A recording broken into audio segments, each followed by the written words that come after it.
On 26th of July 1909, a 32-year-old engineer named Claude Sawyer walked off a brand new steamer in Durban harbor. The ship was the Waratah. She had 211 people on her manifest and less than a day left on anyone's record. Sawyer left the Waratah in Durban because he had dreams. The reason he should have left was sitting in his own notebook, where he had written it down himself. That notebook is where this story actually starts, not with a vision, with a record. The Waratah was 18 months old. She had been built for Blue Anchor Line, a small British firm running the long emigrant trade between Britain and Australia. It was the kind of route where the cargo was families, people with everything they owned in the hold, sailing one way to start again at the other end of the world. A line like Blue Anchor lived or died on, keeping those ships moving and those berths full. On this voyage, she was sailing the long way home. Adelaide first, then Durban, then Cape Town, then London. The Australian gold rush era that had filled ships like her was over by 1909, but the trade itself was not, and Blue Anchor needed the Waratah running in full. A new ship is a debt before she is an asset. She had to be working. Her master was Joshua Ilbery, 69 years old with 40 years on the Australia run behind him. He knew this ocean as well as any man alive, and he was supposed to retire after this voyage. This was meant to be the last one. A man does 40 years on a route and learns to trust what a ship tells him through his feet. The question that haunts this case is what this one was telling him, and whether anyone above him wanted to hear it. Among the 211 names on her manifest, several were children under 5. The Waratah was a passenger steamer designed for the emigrant route, and that design pointed in one direction: tall. She had wide salons, 2 full passenger decks, and an ample bunker for the coal she had to carry across the Southern Ocean. Every one of those features sat above the waterline. The trade-off in marine engineering is the oldest one there is. It is between the room you build above and the stability you keep below. You cannot maximize both. Build the salons taller and wider, and you give the passengers light and air and the feeling of a good ship. But you also raise the weight of her, and a ship carries her stability low. Every comfort above the waterline is paid for somewhere below it. Her builders were Barclay Curl of Glasgow, and they ran the calculations that told them where the Waratah fell on that line. They did not share those calculations with anyone outside the yard. When the Board of Trade asked for them a year later, after she was gone, they declined. Blue Anchor had 3 ships and a tight margin. The Waratah was the newest of the 3 and the most expensive by a wide distance. She had to earn her keep every voyage, on schedule, or the whole line felt it. A stability test, the kind that would have settled the question of how she sat in the water, is held in port. It cost days. Days were the one thing the company did not have to spare. A ship sitting in port earns nothing and costs everything. The pressure was not malicious, it was arithmetic. There was no meeting where this risk was weighed against the schedule. That is the part worth sitting with. There was no argument that the schedule won. There was just the schedule. On 7th of July 1909, the Waratah left Adelaide bound for Durban, with Sawyer down in the engine room where he worked. By the time she reached the open Indian Ocean, several of her passengers had started keeping notes. The ship rolled, not occasionally and not only in heavy weather. She rolled steadily in calm seas, with a slow and hanging motion at the end of each roll, as if she had to decide whether to come back upright. A normal ship rolls and recovers in one motion. The Waratah paused at the far end of hers, leaned, and then came back. Passengers noticed. You do not need to be a sailor to feel a ship hesitate underneath you. It is the kind of motion a body remembers, and several of them remembered it for the rest of their lives. Sawyer wrote it down. Other passengers wrote it down. When the inquiry finally took testimony a year later, the rolling came up in deposition after deposition, from people who had never met and had no reason to agree. Sawyer also had dreams. He would write later, in newspaper interviews in late 1909, and then in a book published in 1910, that a figure had appeared to him in his cabin on the voyage. A man holding a sword, warning him of disaster. That version is the one most retellings now use. It is vivid, it is memorable. And it is a story he wrote for an audience, more than a year after the ship was gone. The diary he kept on the voyage itself is a different document, shorter, more practical, and concerned above almost everything else with how the ship moved. It is the one he wrote for himself. On 26th of July 1909, with the Waratah loading in Durban for the run to Cape Town, Sawyer told his wife by letter that he was leaving the ship. The letter mentioned the dreams. It also mentioned the rolling. He went ashore with his luggage and watched her sail without him in the evening light. He was not the only one who had noticed. At the inquiry the following year, 6 other passengers from the Adelaide to Durban leg testified to the same rolling Sawyer had recorded. One of them described locking himself in his cabin at night because the dishes were sliding off the saloon table and he did not trust the way the ship was moving. None of them had dreams. All of them remembered the motion. Loading at Durban took 2 days. Coal for the bunkers, general cargo, and livestock for the Cape Town market. All of it going aboard while Ilbrey waited on the weather and the tide. The forecast he received before sailing was unremarkable. Southeasterly winds expected to stiffen overnight.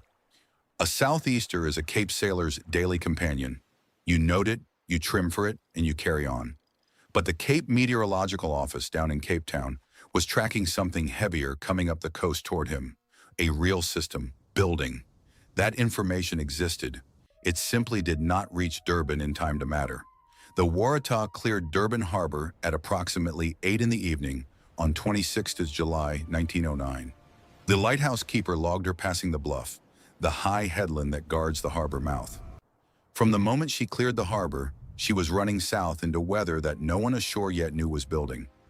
At approximately 6 in the morning on 27th of July, the steamer Clan McIntyre was working the same stretch of coast under her master, Captain G.S. Phillips. He sighted the Waratah off his starboard side, 4 nautical miles distant, on a closing course. Phillips exchanged signals with her in the ordinary way. The Waratah identified herself, gave her destination, and indicated that she was making good time. The 2 ships passed each other. The Clan McIntyre held her course, and the Waratah held hers, south into the weather. That signal exchange just after 6 in the morning on 27th of July is the last confirmed contact anyone ever had with the Waratah. After that, she is no longer in anyone's record. No further sighting was ever confirmed. No signal was received.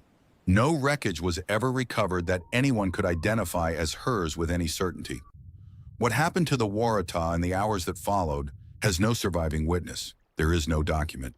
The record does not say. Everything that comes after this point has to be reconstructed from the weather, from the shoreline, and from what eventually washed back. The simplest explanation is still the official one. A violent gale, a difficult coast, a ship caught in the wrong place at the wrong time. Other ships further down the coast logged the same weather that night, took the same seas, and came through without serious damage. Storms take ships. It happens. It was happening regularly on that coast in 1909, and it would happen again. But a gale alone explains danger. It does not easily explain the silence that followed. No boats, no bodies, nothing that could be confirmed as hers. Searchers found driftwood and deck planking and an unmarked lifebelt. The kind of debris a busy coast produces anyway, nothing that closed the question. For most shipwrecks of that size, something nameable comes back. The sea is not a perfect vault. That shape of disappearance does not disqualify the storm. It does make the storm insufficient on its own. More recent reconstructions have pointed toward a specific mechanism inside the storm itself. A 2025 analysis in the Journal of Maritime Archaeology, combining navigational modeling with oceanographic data, proposed that the Waratah met a rogue wave on the edge of the continental shelf near Algoa Bay. The kind of sudden, catastrophic sea event this coastline is known to produce, where deep water meets the shallows. Not ordinary weather compounding over hours, but a single wave of exceptional height arriving without warning. That analysis also evaluated the ship's stability as part of its modeling. The 2 questions, how she moved and what hit her, were not treated as separate. The gale that hit the southeast coast on the night of 27 July was severe, but it was not unprecedented. The difference the Waratah carried into it was in her superstructure, a large, high-sided profile that gave the wind considerably more to take hold of than a working steamer built lower to the water. A ship that already rolled slowly in calm water was now in the one situation where that slowness would cost the most. By daylight on 28th July, three separate ships had reported heavy weather in the stretch between Durban and East London. None of them had seen the Waratah. When she failed to arrive at Cape Town on 29th July, as she was due, the Admiralty dispatched the warship Fort to look for her. Over the next 4 months, 2 more warships joined the search. Between them, they covered the shipping route, the open water and islands to the south, and the coastline running north as far as Walvis Bay. They found driftwood, deck planking, an unmarked lifebelt. What they did not find anywhere was the Waratah herself. Not the hull, not a boat, not a single body that could be named. For a ship of her size with that many people aboard, the silence of the search was its own kind of evidence. In the weeks after she disappeared, reports came in from several ships claiming to have seen wreckage, or bodies, or a vessel in distress somewhere along the coast. The Board of Trade investigated each of them in turn. By the time the inquiry convened in London in 1910, most had been set aside. None could be confirmed. A coast that busy produces wreckage and rumor in equal measure, and the sea does not label what it returns. In February 1911, the Board of Trade returned its verdict. The Waratah had been lost in a gale of exceptional violence. Cause unknown. Captain not to blame. Owners not to blame. The builders were not investigated at all because they had declined to provide their stability calculations, and the inquiry did not compel them to. The one document that might have answered the central question was allowed to stay in the yard, unread, while the men who could have ordered it produced chose not to. Whether that was caution, institutional habit, or something more deliberate is not recorded. What is recorded is the result. The question of whether the ship had ever been stable enough for the route she was put on was never entered into evidence. The verdict gave closure. It did not give an answer. The wreck has been searched for on and off for more than a century since. In 2004, what looked like the Waratah's hull was located on the South African coast. Then the metallurgy report came back. The metal dated to the 1940s. The ocean had offered up the wrong ship, and the search went quiet again. As of today, no wreck anywhere on that coast has ever been confirmed as the Waratah.